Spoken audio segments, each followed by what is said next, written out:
Regular గా fertilisation వేయడానికి కుదరదు అనమాట. ప్లాంట్ ష్రింకేజ్ తగ్గిపోతుంది, చాలా చిరాకేస్తుంది అనమాట. ఫర్టిలైజర్స్ మిక్స్ చేయడం కానీ ఫర్మెంట్ చేయడం కానీ. చిన్న బాల్కనీ ఉంటే సాయిల్ ఎక్కువ ఉండదు కదా, అయితే బోర్ వచ్చేస్తుంది అనమాట. నీ ఫర్టిలైజర్స్ అని వేస్తాము, టైం అంతా కూడా వాటికే వెళ్ళిపోతే మనం కొంచెం రెస్ట్ తీసుకోవచ్చు అనమాట. ఇలాంటి ఫర్టిలైజర్ ఫ్రూట్ బడ్స్ డ్రాప్ అవ్వకుండా ఉంటుంది అనమాట. కాయలు కూడా వస్తున్నాయి. ఓన్లీ బౌల్ మూత పెట్టాలి, దాంట్లో వాటర్ ఏం వేయకూడదు. హెల్దీ సాయిల్ ఫామ్ అవుతుంది, ప్రిపేర్ చేసుకోవడానికి అవుతుంది మనకి. కాల్షియం ఇంకా యాంటీ ఫంగల్ ప్రాపర్టీస్ ఎక్కువగా ఉంటాయి. ఎక్కువగా టమాటోకి మిర్చికి కావాల్సి వస్తుంది. సో ఎప్పుడైనా టైం లేనప్పుడు ఇలాంటి చిన్న చిన్న ఫోలియర్ స్ప్రే లాగా కూడా పనిచేస్తుంది. ఫ్రెండ్స్, మన ప్లాంట్స్ కి ఎక్కువ హార్వెస్ట్ రావాలన్నా హెల్దీగా ఉండాలన్నా మంచి మంచి ఫర్టిలైజర్ వేస్తూ ఉంటాం కదా, అప్పుడప్పుడు రెగ్యులర్ గా ఫర్టిలైజేషన్ వేయడానికి కుదరదు అనమాట.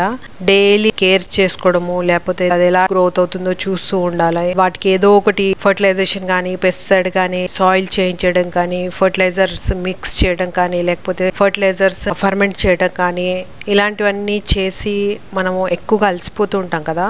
అయితే ఒక్కొక్కసారి చాలా చిరాకేస్తుంది అనమాట. ఊరికే ఎన్ని ఫర్టిలైజర్స్ అని వేస్తాము. చిన్న చిన్న బాల్కనీ ఉన్న వాళ్ళకి ఈ ప్రాబ్లం ఎక్కువగా ఉంటుంది అనమాట.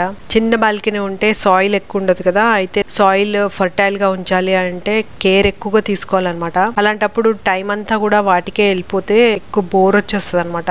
సో అలాంటప్పుడు ఏ ఫర్టిలైజర్ లేకుండా ఈ ఒక్క చిన్న సొల్యూషన్ వేసారనుకోండి, మనం కొంచెం రెస్ట్ తీసుకోవచ్చు అనమాట. ఇలాంటి ఫర్టిలైజర్ వేసుకొని ప్లాంట్స్ కూడా హెల్దీగా ఉంటాయి. వాటికి పూలు కాయలు వచ్చే టైంలో ఇలాంటివి వేసారనుకోండి హెల్దీ గ్రోత్ అవుతాయి. ఇంకా flower drop fruit buds drop అవ్వకుండా ఉంటుంది అనమాట. ఈ ఫర్టిలైజర్ చాలా సింపుల్. ఫంగస్ కానీ పెస్ట్స్ కానీ అటాక్ అవుతే ఇలాంటివి వేస్తే తొందరగా పోతాయి. ఈవెన్ 2-3 days కే మంచి గ్రోత్ వచ్చేస్తుంది అనమాట ప్లాంట్స్ లో. ఈ సొల్యూషన్ వేసాను, వేసిన తర్వాత నెక్స్ట్ డే చూడండి బాగా వచ్చాయి. ఇది వేసిన తర్వాత ఫ్లవర్స్ బాగా వచ్చాయి. బాగా వచ్చిన తర్వాత మనము పాలినేషన్ చేసాము. ఇప్పుడు ఈ చిన్న చిన్న పిందెలు కూడా వచ్చాయి, అలాగే వేరే బడ్స్ కూడా ఎక్కువగా వచ్చాయి. ఈ సొల్యూషన్ వచ్చేసి ఇది బటర్ మిల్క్ అండి. ఈ బటర్ మిల్క్ అంటే మజ్జిగ ఏం చేయాలంటే మనం రెగ్యులర్ గా పెరుగు తింటూ ఉంటాం కదా, పెరుగంతా వాడేసిన తర్వాత ఓన్లీ బౌల్ ఉంటుంది కదా, ఓన్లీ బౌల్ మూత పెట్టాలి, దాంట్లో వాటర్ ఏం వేయకూడదు. బౌల్ మూత పెట్టేసి నైట్ అంతా బయట పెట్టేసేయాలి. బయట ఎందుకు పెట్టమంటున్నానంటే ఫ్రిడ్జ్ లో పెడితే పులియబడదు, బయట పెట్టాలన్నమాట. బయట పెడితే పుల్లగా అవుతుంది అనమాట.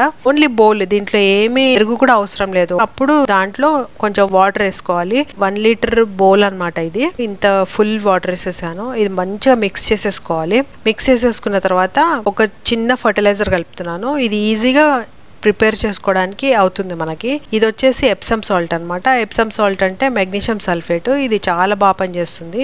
ఆల్రెడీ బటర్ మిల్క్ లో కాల్షియం ఉంటుంది అనమాట. కాల్షియం ఇంకా యాంటీ ఫంగల్ ప్రాపర్టీస్ ఎక్కువగా ఉంటాయి. సో ఇవి ఫ్లవర్ డ్రాప్ కానీ లేకపోతే పళ్ళు డ్రాప్ అయిపోతుంటాయి, అంటే చిన్న చిన్న పిందెలు పడిపోతుంటే పూలు పడిపోతుంటే ఇది కాపాడుతుంది అనమాట. అలాగే ఫంగస్ ఏదన్నా ఉంటే కూడా ప్లాంట్లో తొలగిచ్చేస్తుంది అనమాట. అలాగే ఇది సాయిల్లో వేసుకోవచ్చు, ఇలాగ స్ప్రే కూడా చేసుకోవచ్చు అనమాట. సో ఇప్పుడు మంచిగా ఈ గ్లాస్లో నేను ఈ ఎప్సమ్ సాల్ట్ మిక్స్ చేసేసాను. మిక్స్ చేసేసిన దాన్ని ఈ 1 liter వాటర్ బౌల్లో ఉంచాం కదా, దాంట్లో మంచిగా మిక్స్ చేసేసేయాలి. బాగా మిక్స్ చేసేసిన తర్వాత కొంచెం కొంచెం ఒక్కొక్క పాట్లో వేసేసేయాలన్నమాట. ఇప్పుడు ఈ చిక్కుడు ప్లాంట్కి వేసాను. ఈ చిక్కుడు చాలా బాగుంది చూడండి. దీనికి ఆల్రెడీ కాయలు కూడా ఎంత బాగా వచ్చాయో, పూలు కూడా చాలా బాగున్నాయి. ఇవి పూలు డ్రాప్ అయిపోకుండా ఫర్దర్ గా కాయలు ఉంటాయి కదా, అవి కాయలు నిలబడటానికి సొల్యూషన్ పనిచేస్తుంది. అలాగే ఈ కాల్షియం మిర్చి ప్లాంట్ కి చాలా అవసరం పడుతుంది అనమాట.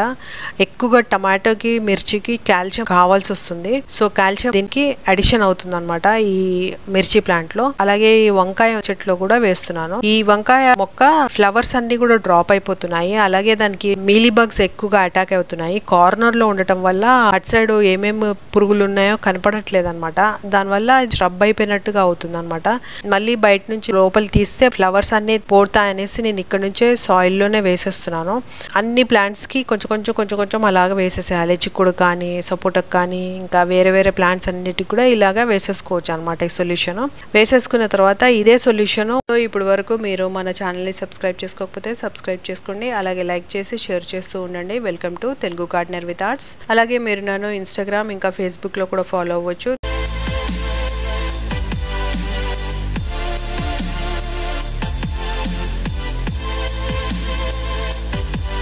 ఇదే సొల్యూషన్ మనం వడగట్టేసి స్ప్రే లాగా వాడుకోవచ్చు. ఇది ఫోలియర్ స్ప్రే లాగా కూడా పనిచేస్తుంది, అలాగే పెస్టిసైడ్ లాగా కూడా పనిచేస్తుంది ఈ సొల్యూషన్, అలాగే ఫర్టిలైజర్ లాగా కూడా పనిచేస్తుంది. ఫోలియర్ స్ప్రే లాగా ఏంటంటే ఆకుల మీద పడితే దాంట్లో ఎప్సమ్ సాల్ట్ ఉంటుంది కదా, మెగ్నీషియం సల్ఫేట్, అది ఆకుల ద్వారా పీల్చుకుంటుంది అనమాట. ఎలిమెంట్స్ ని పీల్చుకొని ఆ లీవ్స్ అన్ని కూడా మంచిగా ఫ్రెష్ గా తయారవుతాయి అనమాట. అలాగే ఇది ఫర్టిలైజర్ లాగా పనిచేస్తుంది, ఇంకా ఫంగిసైడ్ ఇంకా పెస్టిసైడ్ లాగా కూడా పనిచేస్తుంది అనమాట. ఇలాగా స్ప్రే చేయడం వల్ల ఏమవుతుందంటే మీలీ బగ్స్, పెస్ట్స్ అన్ని అటాక్ అయి ఉన్నాయి కదా, అవన్నీ పోయాయి అనమాట. నాకు బ్రింజాల్ ప్లాంట్ లో మాత్రం డిఫరెన్స్ చాలా బాగా కనిపించింది. ఈ వంకాయ చెట్టు ఇంతకు ముందు పూలన్నీ ఇలా పడిపోయాయి అనమాట. ఇప్పుడు ఇది వేసిన తర్వాత పూలు పడట్లేదు, పూలు పడిపోకుండా కాయలు కూడా వస్తున్నాయి. ఈ సొల్యూషన్ వచ్చేసి మనము ఎప్సమ్ సాల్ట్ కలిపాం కాబట్టి 15 days కి ఒకసారి వేయొచ్చు. అదే మనము ఎప్సమ్ సాల్ట్ కలపకపోతే ఆల్టర్నేటివ్ డే వేయొచ్చు అనమాట. మజ్జిగ ఆల్టర్నేటివ్ డే వేయొచ్చు. సాయిల్ లో బురదగా ఉండకుండా చూసుకోవాలి. అలాగే ఇది న్యాచురల్ ఫర్టిలైజర్ కదా, దీని వల్ల సాయిల్ బూస్ట్ అవుతుంది అనమాట, హెల్దీ సాయిల్ ఫామ్ అవుతుంది. దీంట్లో బెనిఫిషియల్ బ్యాక్టీరియా ఉంటుంది, అలాగే ఎంజైమ్స్ ఉంటాయి అనమాట. ప్లాంట్ ష్రింకేజ్ తగ్గిపోతుంది, ఫంగస్, మోల్డ్స్ అవన్నీ వస్తాయి కదా, అవి ఏమి ఉండకుండా ఉంటాయి అన్నమాట. సో ఈ కాల్షియం వచ్చేసి రూట్స్ ద్వారా అబ్జర్వ్ చేస్తుంది, అలాగే లీవ్స్ ద్వారా అబ్జర్వ్ చేస్తుంది అనమాట ప్లాంట్స్. సో ఇది చాలా ఈజీ ఫర్టిలైజర్, ఎక్కువ శ్రమ పడకుండా ఉంటాం అనమాట. ఫర్టిలైజర్ రెగ్యులర్ గా మనం ఇస్తూ ఉంటాం కదా, ఆ ఇచ్చే అవసరం పడదన్నమాట ఇప్పుడు. సో ఎప్పుడైనా టైం లేనప్పుడు ఇలాంటి చిన్న చిన్న లిక్విడ్ ఫర్టిలైజర్ వేసేసుకోవచ్చు. ఇది best fertiliser, all in one, అంటే ఫంగిసైడ్ లాగా, పెస్టిసైడ్, అలాగే ఫోలియర్ స్ప్రే లాగా కూడా పనిచేస్తుంది, ఇంకా ఫర్టిలైజర్ లాగా కూడా పనిచేస్తుంది అనమాట. శ్రమ పడకుండానే ప్లాంట్స్ ని ఫర్టిలైజర్ కొన్ని రోజుల వరకు మనం పోస్ట్పోన్ చేయొచ్చు అనమాట.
సో హోప్ ఈ చిన్న ఇన్స్టెంట్ ఫర్టిలైజర్ అందరికీ నచ్చింది అనుకుంటున్నాను. ఒకవేళ నచ్చితే లైక్ చేయండి, షేర్ చేయండి, సబ్స్క్రైబ్ చేయండి. Thank you so much for watching the video.